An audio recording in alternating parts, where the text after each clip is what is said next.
ఈ వీడియో చూసే ముందు మన ఛానల్లో చాలా హారర్ వీడియోస్ అయితే అప్లోడ్ చేయడం జరిగింది. అవి కూడా ఒకసారి చూసేయండి. మరి ఎంతసేపు మేము మీ దగ్గరకు వచ్చి మీ చేత పనులు చేయించుకోవడమే గాని ఒక్కసారైనా మా దగ్గరకు వచ్చారా? నిష్ఠూరంగా అంటున్న శంకరం వైపు చూస్తూ, ఖాళీ దొరకాలి కదా, మీకైతే సొంత బిజినెస్, మేము ఉద్యోగస్తులం, ఎప్పుడంటే అప్పుడు ఎలా కుదురుతుంది మాకు? గురువారం హాఫ్ డే, శుక్రవారం ఫుల్ డే సెలవు దొరుకుతుంది. ఆ 2 రోజులు సొంత పనులే చూసుకోనా, మీ దగ్గరకు రానా? అడిగాడు రావుగారు. అక్కడ ఎవరికి ఆయన పూర్తి పేరు తెలియదు.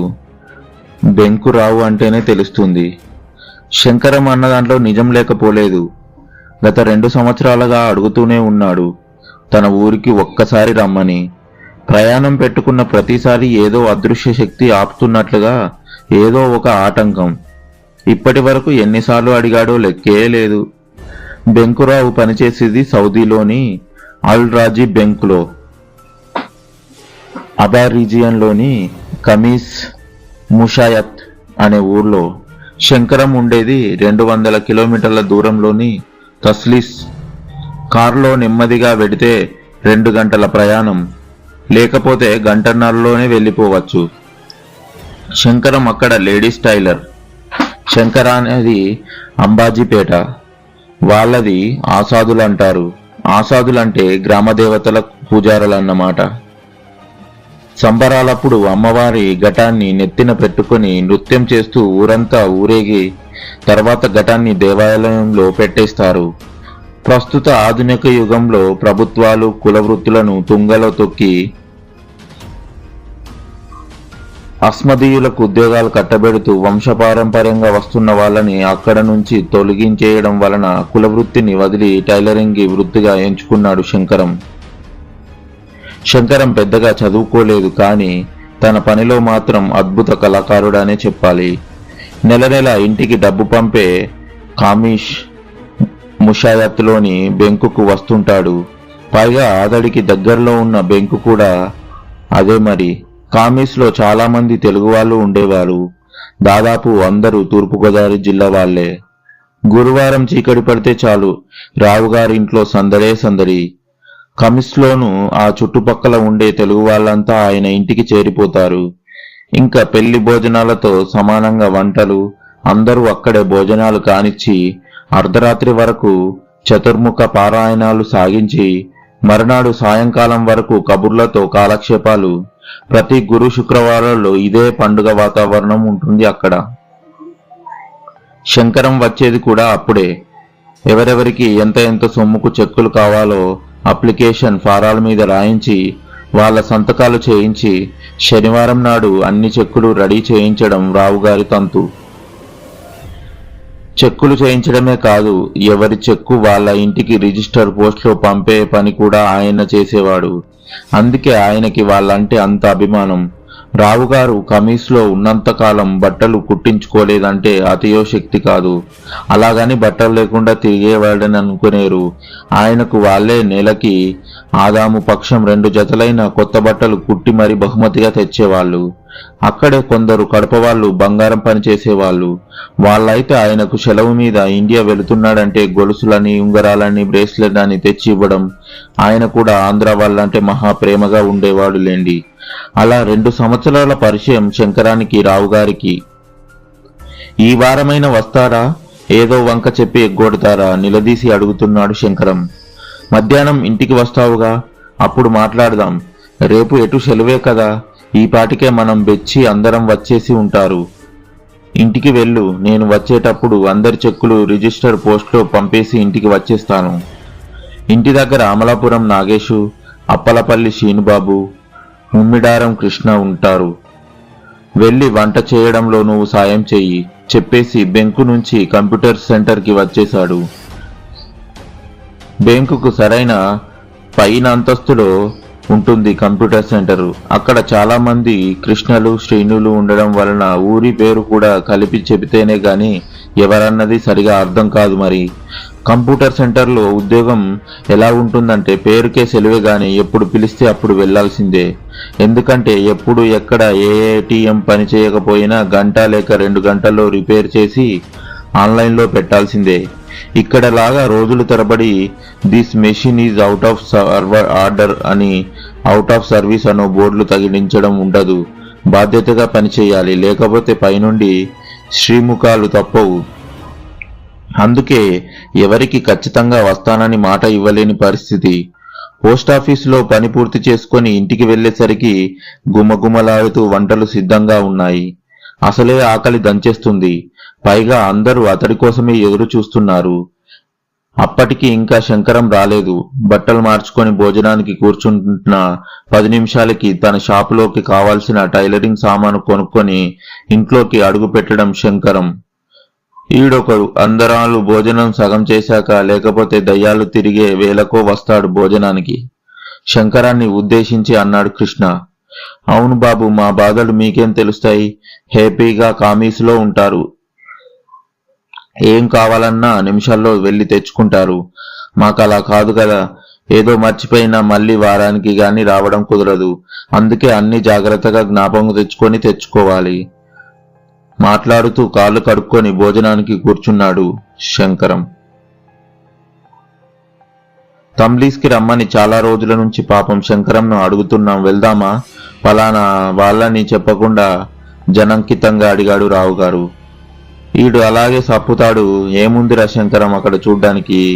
అదే షూక్ అయితే సరదాగా సముద్రంలో స్నానం చేయొచ్చు. మనోళ్ళు కూడా అక్కడ చాలా మంది ఉన్నారు, వాళ్ళు సంతోషిస్తారు.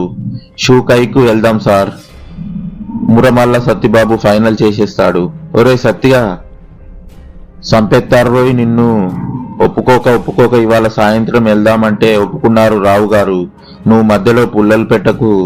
ఇంతెందుకు లేచాడు శంకరం.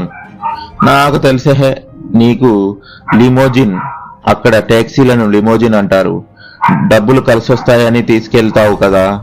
వేలాకోలం ఆడాడు చీటీల సుబ్బారావు. సుబ్బారావు అక్కడ చీటీ పాటలు నడుపుతూ ఉంటాడు. అయితే అందులో కమిషన్లు అవి ఉండవు. లాటరీ వేసి ఎవరి పేరు వస్తే వాళ్ళ పేరే చీటీ డబ్బులు తీసుకుంటారు. అవును మరి, వారం నిన్ను అడుగుతుంటే వెళ్తానన్నావు. మరి లిమోజిన్ డబ్బులు? సడన్ గా శంకరం సీరియస్ అయ్యేసరికి, సరేలే శంకరం, వస్తానన్నానుగా, నాతో ఎవరొస్తారో కనుక్కుందామని అడిగాడు. చెప్పాడు. నేనైతే రాను రావు. ఆ ఊరు పెద్ద శ్మశానంలా ఉంటుంది. అంతా కలిసి 100 ఇళ్ళు కూడా ఉండవు. నేనైతే ఇంతకు మునుపు ఓసారి చూసేశాను. సీనుబాబు, నాగేశు, కృష్ణ వస్తారేమో, తీసుకెళ్ళండి. రేపు సాయంత్రం మీరొచ్చాక మేము మా రూముకి వెళ్తాం. ఏరా ఇప్పుడు హ్యాపీనా? ఎందుకు బాబు ఊరికేనే అలా సీరియస్ అయిపోతున్నావు? ముందు అన్నం తిను. ఆడికి కొంచెం పులిహోర వేసి సాంబార్ వెయ్యరా సీను అంటూ వాతావరణం మళ్లీ తేలిక చేశాడు సుబ్బారావు. ఆ రోజు భోజనాలయ్యాక కొంచెం సేపు రెస్ట్ తీసుకుని సాయంకాలం 5:30కి తస్లీస్కు బయలుదేరడానికి ప్రోగ్రాం ఫిక్స్ అయింది. భోజనాలయ్యాక అలా నడుం వాల్చగానే రీజనల్ మేనేజర్ నుంచి ఫోన్ వచ్చింది. అర్జెంటుగా నజ్రాన్ వెళ్ళమని. నజ్రాన్ సౌదీకి యామన్కి బోర్డర్లో ఉంటుంది. ఈ సంగతి చెప్పగానే శంకరం ఏడుపు ముఖం పెట్టాడు. కొంచెం అర్జెంటు పని ఉందని ఈసారి నాతో పని చేసే పాకిస్తానీ టెక్నీషియన్ రఫీద్ చౌదరిని పంపించమని మా రీజనల్ మేనేజర్ని బతిమలాడాను. అతి కష్టం మీద ఒప్పుకున్నాడు. అదేమిటో అర్థం కాదు, కానీ ఎప్పుడు తస్లీస్ వెళ్దామని అనుకున్నా ఏదో ఒక ఆటంకం వస్తూనే ఉంది. అసలే అప్పుడు చలికాలం. కమీసులో ఎప్పుడు వాతావరణం చల్లగానే ఉంటుంది. ఇంకా నవంబరు డిసెంబర్ నెలలో అంటే చెప్పుకోక్కర్లేదు. 4 గంటలకే చీకటి పడిపోతుంది. 2 రగ్గులు కప్పుకొని గదుల్లో హీటర్లు పెట్టుకుంటేనే గాని చలి తట్టుకోవడం కష్టం. మూసేసిన కిటికీ సందుల్లో నుంచి దయ్యాలు ఈలలు వేస్తున్నట్టుగా శబ్దం చేస్తుంటూ వస్తుంది చలి. 4:30కే శంకరం హడావుడి మొదలైంది. మాటిచ్చాక తప్పదు కదా. 4:30 ఏళ్లకి రావు లేచి వేడివేడి నీళ్లు స్నానం చేసి క్రితం నెలలో రియాదులో కొనుక్కున్న ఉలెన్ డ్రెస్, స్వెటర్ వేసుకొని ప్రయాణానికి సిద్ధమయ్యేసరికి వేడి వేడి పొగలు కక్కుతున్న ఛాయ్ సిద్ధం చేశాడు సీనుబాబు. ఛాయ్ తాగి అక్కడ కప్పుకోవడానికి తగినన్ని రగ్గులు ఉంటాయో ఉండవో తెలియదు కనుక ఒక 2 రగ్గులు దిండ్లు అన్ని కారులో పెట్టుకోమని చెప్పాడు.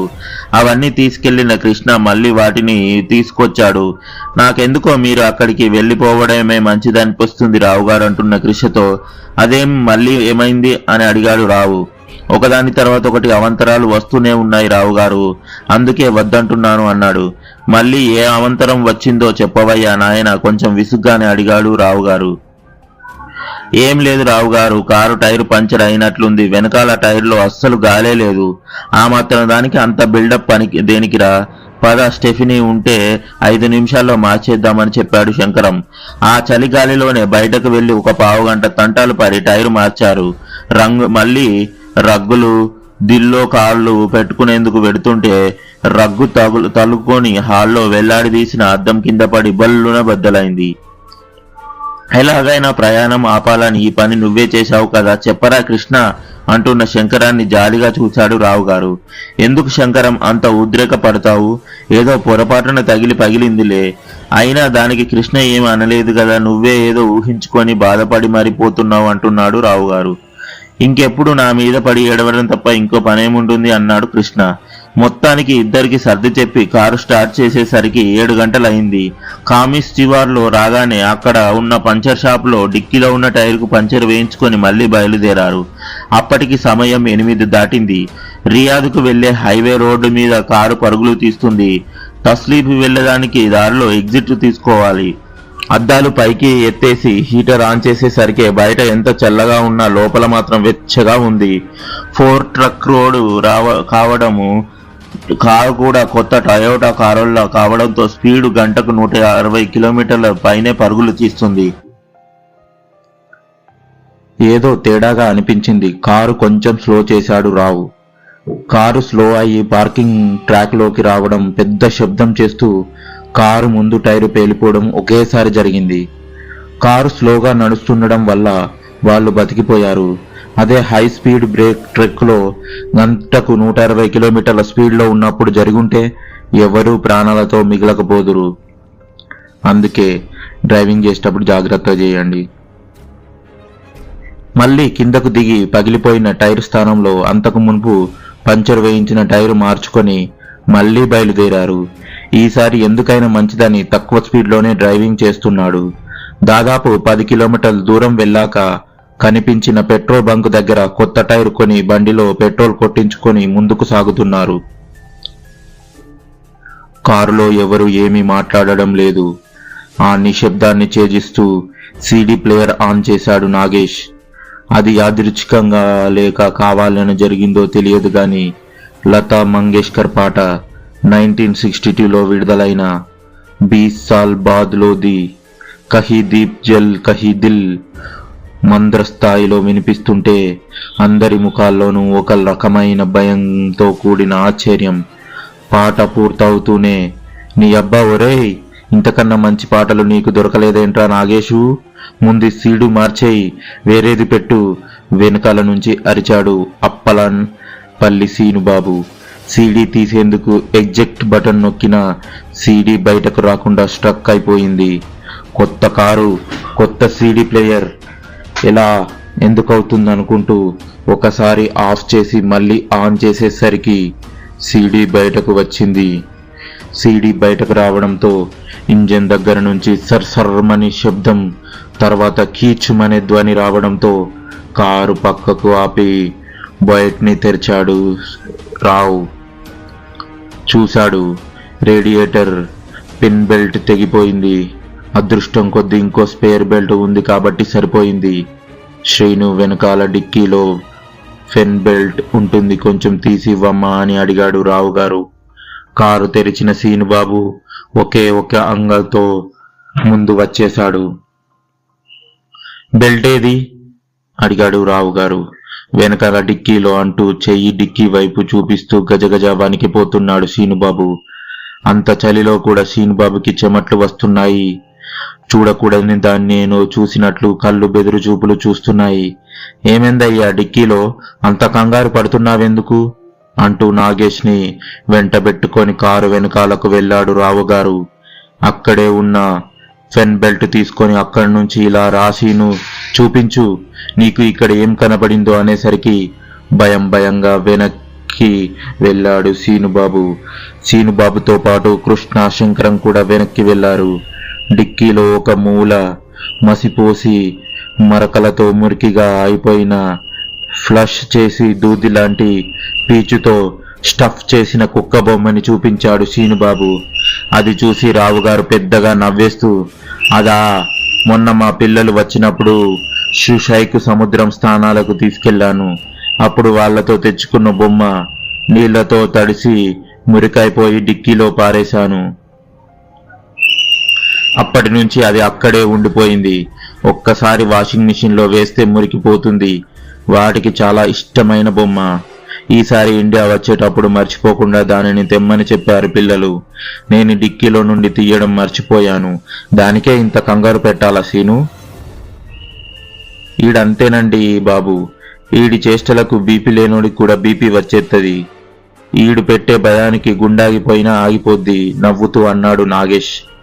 వాళ్ళ మాటలు వింటున్న సీనుబాబుకి నవ్వాలో ఏడవాలో అర్థం కాలేదు.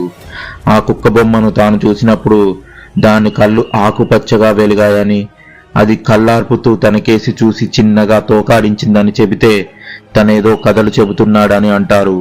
తను కళ్ళారా చూసింది తలుచుకుంటే ఇప్పటికీ గుండెల్లో దడపుడుతుంది. రావుగారికి వెళ్ళినప్పుడు ఆ బొమ్మలాగానే కనిపించింది. అంతేకాని ఎక్స్ట్రాలేం చెయ్యలేదు. అసలు తను చూసినప్పుడు నిజంగా ఆ బొమ్మ అలా చెయ్యడం చూశాడా, లేక అదంతా తన భ్రమణ? ఎటూ తెలుసుకోలేని పరిస్థితుల్లో ఉన్నాడు సీనుబాబు. ఈ లోపల డైనామో మోటారు కొద్దిగా లూజు చేసి బెల్ట్ ఎక్కించాక మళ్ళీ దాని యథాప్రకారం టైట్ చేసి ఒక్కసారి ట్రయల్ చేసుకున్నాక తృప్తిగా తలాడిస్తూ వెళ్లి డ్రైవింగ్ సీట్లో కూర్చున్నాడు రావుగారు. అప్పటి వరకు వెనక సీట్లో కూర్చున్న సీనుబాబు ముందు సీట్లోకి మారిపోయి నగేష్ని హడావిడిగా వెనక సీట్లోకి పంపేశాడు. భయం చూసి నాగేష్ చిన్నగా నవ్వుకున్నాడు. కారు స్టార్ట్ చేసి మళ్లీ బయలుదేరారు. అప్పటి వరకు శంకరం ఏ సందర్భంలో నోరు విప్పలేదు. అటు తిరిగి ఇటు తిరిగి మళ్లీ అంతా తన మీదే పడతారని కుక్కిన పేనులాగా కూర్చున్నాడు. డాష్ బెడ్ లో నుంచి వేరే సీడీ తీసి ప్లేయర్లో ఇన్సర్ట్ చేశాడు సీనుబాబు. ప్లే బటన్ నొక్కగానే మొదలైన పాటని అందరూ ఒక్కసారిగా షాక్ అయ్యారు.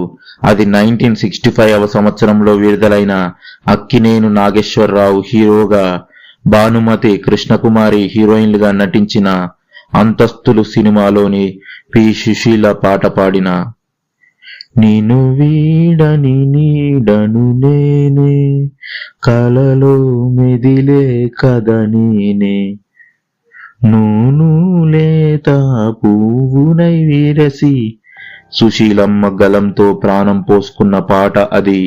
అసలు ఆ పాట ఉన్న సీడీ కొన్నట్లుగా గుర్తే లేదు రావు గారికి. ఈ సీడీ ఎక్కడిది? నేను కొన్న సీడీ అయితే కాదే అని అనుమానంగా రావుగారు అన్నాడు. ఆ సీడీ నాదే. నాకు పాత పాటలంటే ఇష్టం. షాపులో పని చేసుకుంటూ వినవచ్చు కదా అని ఇవాళే ఖమీస్లో 4 పాత పాటల సీడీలు కొన్నాను. ఇది వాటిట్లోదే అయి ఉంటుందని చెప్పాడు శంకరం. మాటల్లోనే కారు హైవే నుంచి తస్లిస్కు ఎగ్జిట్ దగ్గరకు వచ్చేసింది. హైవే నుంచి దాదాపు 5 కిలోమీటర్ల లోపలికి ఉంటుంది ఆ ఊరు. తస్లిస్ ఊర్లోకి వెళ్తే రోడ్డు మీద చేరుకోగానే 4 అడుగుల ఎత్తు ప్రహారీ గోడతో ఖాళీగా ఉన్న ఒక విశాలమైన ప్రదేశం కనిపించింది. దాని పక్కనే కారు ఆపాడు రావు. ఇక్కడ ఎందుకు ఆపారు? అడిగాడు శంకరం. చాలాసేపు నుండి కడుపు ఉబ్బిపోతుందయ్యా, టాయిలెట్ కి వెళ్ళాలి. హైవేలో వీలు కుదరదు కదా, అందుకే ఆ గోడ పక్కన కానిచ్చేద్దామని ఇక్కడ ఆపాను అని చెప్పాడు రావుగారు. ఇక్కడ వద్దు, కొంచెం ముందుకు పోయి ఆపండి, ఎవరైనా చూస్తే గొడవ అవుతుంది అన్నాడు శంకరం. గొడవ దేనికి? మీరు చెప్పిన మాట వినండి రావుగారు, ముందుగా పోనివ్వండి. ఎందుకంటే అది ఈ ఊరు శ్మశానం. ఊళ్ళో ఎవరు చనిపోయినా ఇక్కడే పాతి పెడతారు మెల్లగా చెప్పాడు శంకరం. మారు మాట్లాడకుండా మళ్లీ డ్రైవింగ్ సీట్లో కూర్చున్నాడు రావుగారు. డూమ్స్ డే, తెలుగులో యుగాంతం, దీనికే అరబ్బీలో యోమ్ అల్ ఖయామత్ అంటారు. రోజున ఇప్పుడు ఖననం చేయబడ్డ వాళ్ళందరూ సశరీరులుగా తిరిగి లేపబడతారని, వాళ్ళు చేసిన పాపపుణ్యాల లెక్కలు తేల్చబడతాయని ముస్లింల క్రైస్తవుల నమ్మకం. మరి తిరిగి లేపబడిన ఇండియాలోలా సిమెంట్తో సమాధులు కట్టేస్తే వాళ్ళు లేవడం కష్టం కదా. అందుకే సౌదీలోను ఇతర అరబ్లోను సమాధులు సిమెంట్తో కట్టడం నిషిద్ధం. సమాధి లాంటి కట్టడాలు కట్టకుండా ఖననం చేసి అలాగే వదిలేస్తారు. సౌదీలో మదీనా పట్టణంలో జన్నత్తల్ కో బాకి స్వర్గంతో సమానమైన భూమిలో కూడా రాజకుటుంబీకుల్ని సమాధి చేసిన, ఇండియాలో కుతుబ్ షాహీ టూమ్స్ లాగా అరబ్ దేశాల్లో చనిపోయిన వారికి సిమెంట్ వైగారాలతో ఎలాంటి నిర్మాణాలు చేయరు. సిమెంట్తో సమాధాలు కట్టడం, వాటి మీద చద్దర్లు పరచడం, సమాధులకి దండలు వేయడం, అగరత్తులు వెలిగించడం లాంటివి చెయ్యరు. మృతదేహాలను భూమిలో ఖననం చేసి మట్టి కప్పి వదిలేస్తారు. అందుకే అది శ్మశానం అని ఎవరైనా చెబితే కాని తెలియదు. ఆ ప్రహారీ గేటులు తప్ప లోపల కాటి కాపరి కోసం కనీసం ఒక గది కూడా ఉండదు. అది అక్కడి ఆచారం. 1 కిలోమీటర్ ముందుకు వెళ్ళాగా కారు ఆపి పని కానిచ్చుకొని మళ్ళీ ముందుకు బయలుదేరారు. అప్పటికి సమయం రాత్రి 12 గంటలు దాటుతోంది. దూరంగా ఉన్న ఇళ్లలో వెలుగుతున్న దీపాలు మినుక్ మినుక్మంటూ కనిపిస్తున్నాయి. శంకరం దారి చెబుతుంటే కారును ముందుకు పోనిస్తున్నాడు రావుగారు. మరొక 2 కిలోమీటర్లు వెళ్ళక ఊళ్ళోకి ప్రవేశించారు. శంకర దుకాణం ఊరి మధ్యలోనే ఉన్న తనకు కపిల్ వీసా స్పాన్సరర్ ఇచ్చిన రూమ్ ఊరికి రెండో చివర్లో ఉంది. శంకరం ఉండే ఇల్లు దాటితే ఇంకా అవతల పక్క అంతా ఎడారే. మనలాగా పొలాలు తోటలు ఏమీ ఉండవు. ఇంటికి చేరుకోగానే హడావిడిగా వంట చేయడం మొదలుపెట్టాడు శంకరం. పెద్దగా హడావిడి ఏమీ చెయ్యొద్దు శంకరం, నాకైతే 2-3 చపాతీలు చేస్తే చాలు, ఈ పూటకి సరిపోయిద్ది, టైం కూడా ఇప్పటికే చాలా ఎక్కువైంది అన్నాడు రావు.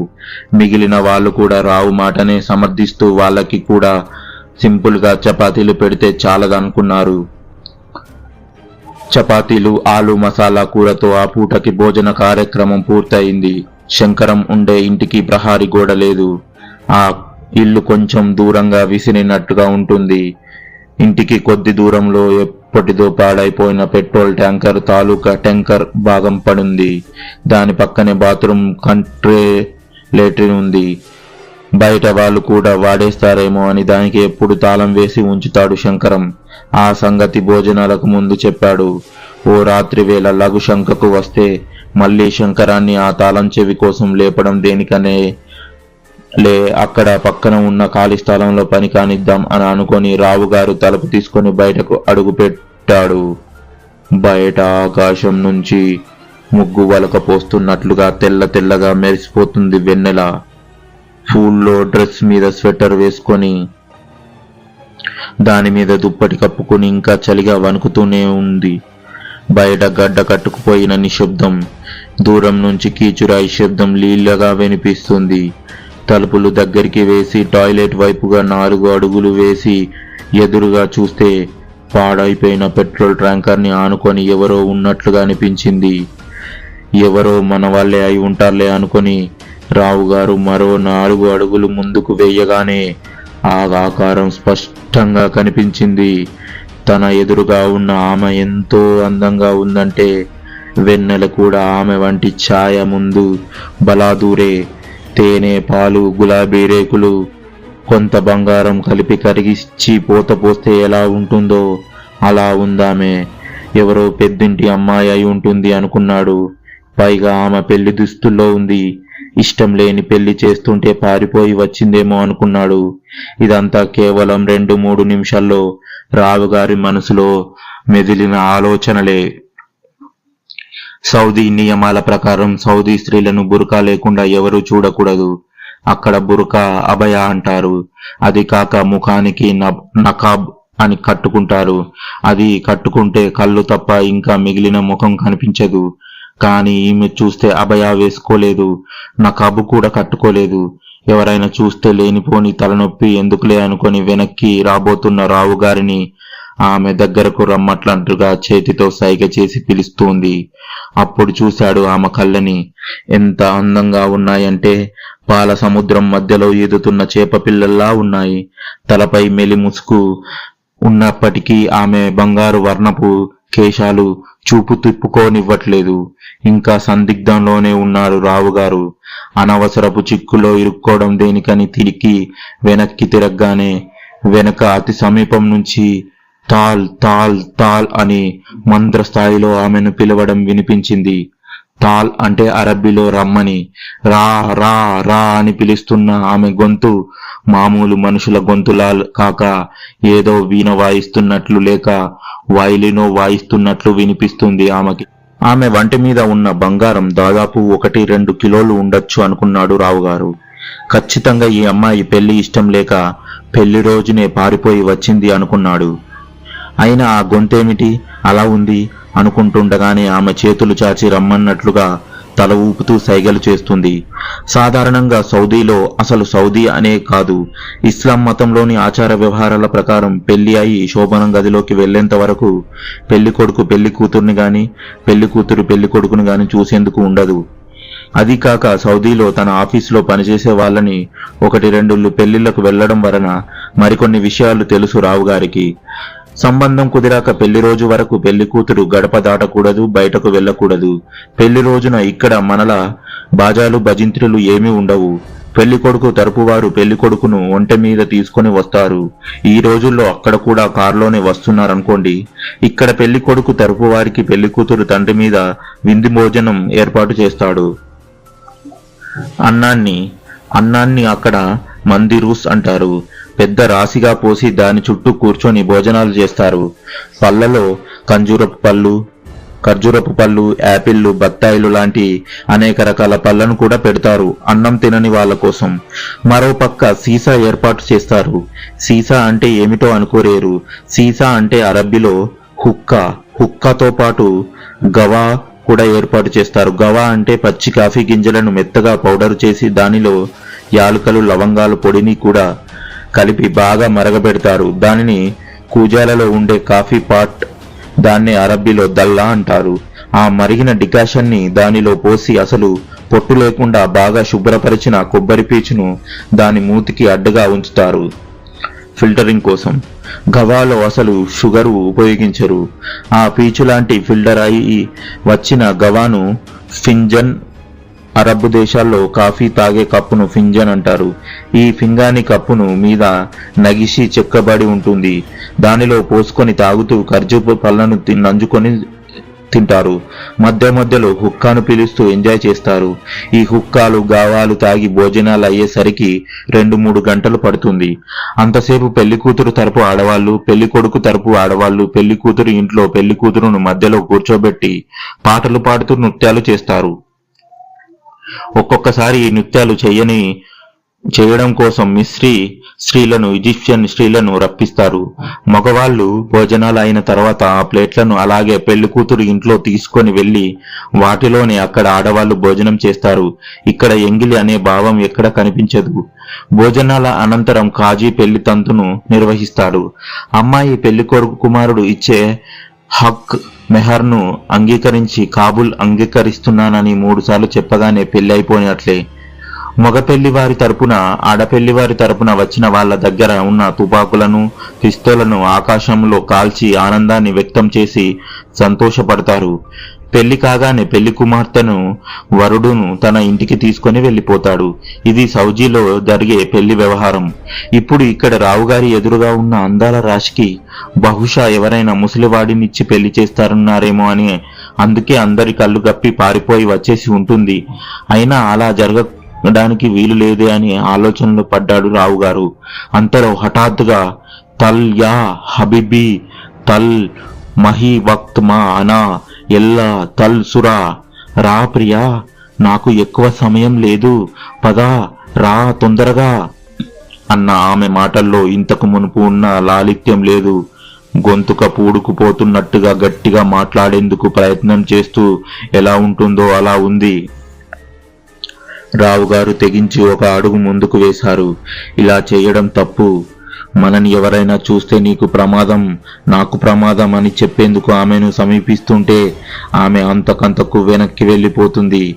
ఆమె వెనక్కి వెళ్ళడం చూచి నడిచి వెళ్తున్నట్టుగా కాక రోలర్ స్కేట్ల మీద వెనక్కు వెళ్ళినట్టుగా ఎలా ఉంటుందో అలా గాలిలో జారుతూ వెళుతుంది. రావు గారు ఆగినప్పుడు ఆగుతుంది. నన్ను రమ్మని చెప్పి నువ్వు అలా వెళ్ళిపోతే ఎలా అని అడిగాడు రావుగారు అరబ్బీలో. ముందు నీ జేబులోని పర్సు తీసేసి అప్పుడు రా అని చెప్పింది ఆమె కూడా అరబ్బీలో. ఇద్దరి మధ్య సంభాషణ అరబ్బీలోనే కొనసాగుతుంది.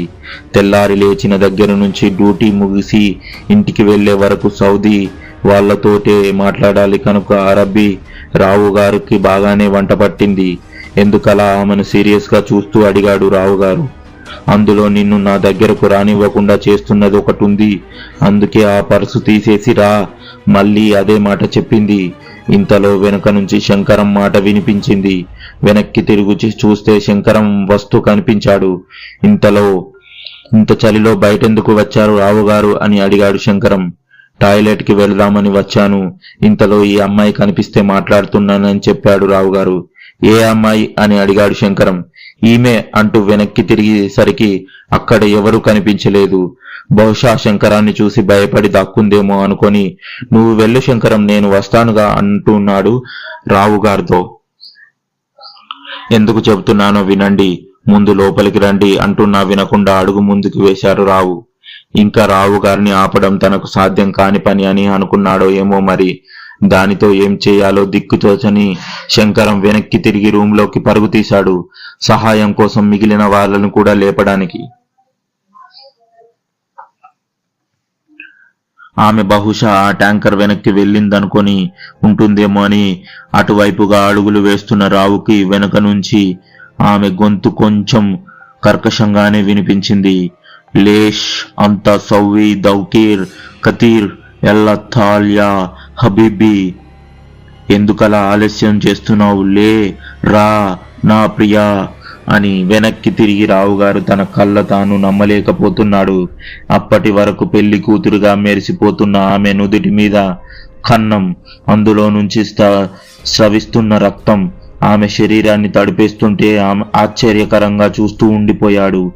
ఆమె వెనుక శంకరం, శీనుబాబు, కృష్ణ, నగేష్ పరుగులు తీస్తూ రావడం కనిపించింది. ఆమె రావు గారిని వదిలి వెనక్కి తిరిగి వాళ్ళకేసి చూసేసరికి ఎంత వేగంగా వచ్చారో అంతే వేగంగా లోపలికి పరుగు తీశారు. ఆమెను ఆ రూపంలో చూసిన రావు గారికి కూడా వెన్నులో వణుకు పుట్టింది. సరిగ్గా అప్పుడే గుర్తుకు వచ్చింది ఆమె తన జేబులో నుంచి పర్సు తీసేసి రమ్మంది అన్న విషయం. అంటే తన పర్సులో ఉన్నంత వరకు తనకు ఏ ప్రమాదము ఉండదని అనుకొని పిచ్చి ధైర్యం వచ్చింది. ఆమెను పట్టుకొని ఆపేందుకు ఆమెను వెనుక పరిగెట్టుతున్నాడు రావుగారు. ఆమె మరుక్షణమే ఖాళీ పెట్రోల్ బంక్ ట్యాంకర్ దగ్గరకు చేరుకొని అక్కడే హఠాత్తుగా భూమిలోకి జారిపోయింది. వెనక్కి తిరిగి వచ్చిన రావు గారిని విచిత్రంగా చూస్తూ శంకరం బృందం చేతిలో ఏవో తాయెత్తులు లాంటివి పట్టుకొని రావడం కనిపించింది. వాళ్ళు వచ్చి టాయిలెట్లో తలుపు తెరిచాక అప్పటి వరకు గుర్తురాని లఘుశంక తీర్చుకొని వాళ్లతో పాటు మళ్లీ ఇంటిలోకి వెళ్ళాడు రావుగారు. ఇంతకీ ఎవరామె సడన్ గా వచ్చింది, మళ్ళీ అలాగే మాయమైపోయింది అని అడుగుతున్న రావు గారిని, మీరు గాని సెప్టెంబర్ నెలలో 14వ తేదీన పుట్టారా అని అడిగాడు శంకరం. అవును, 1961 సెప్టెంబర్ 14న చెప్పాడు రావు గారు. నేను కూడా సెప్టెంబర్ 14నే పుట్టాను అంటున్న సీనుబాబుతో, నోరు ముయ్యయ్యా బాబు అని విసుక్కొని, మీరు ఆమె చేతిలోంచి తప్పించుకోవడం నిజంగా మీ అదృష్టం అన్నాడు శంకరం. ఆమె నన్ను చూసి భయపడింది అంటున్న రావు గారితో, అదెలా అని ఆశ్చర్యంగా అడిగాడు శంకరం. ఎందుకో నాకు తెలియదు గాని నేను దగ్గరకు వెడుతున్నప్పుడు నా పర్సు తీసేసి రమ్మని చెప్పింది. నేను తీసేద్దామని అనుకున్నాను, కానీ అంతలో శంకరం రావడంతో దాని సంగతే మర్చిపోయానని చెప్పాడు రావు గారు. ఇంతకీ ఏముంది మీ పర్సులో? అన్ని పేపర్లే, అఖామా, Saudi resident identity card, driving licence, C book, ఇంకా ట్రావెల్ పర్మిట్ కాగితాలు అవే ఉన్నాయి. అన్నట్లు మర్చిపోయాను. నేను ఇండియా నుంచి వచ్చేటప్పుడు మా అన్నయ్య నాకు 2 వెండి డాలర్లు ఇచ్చాడు.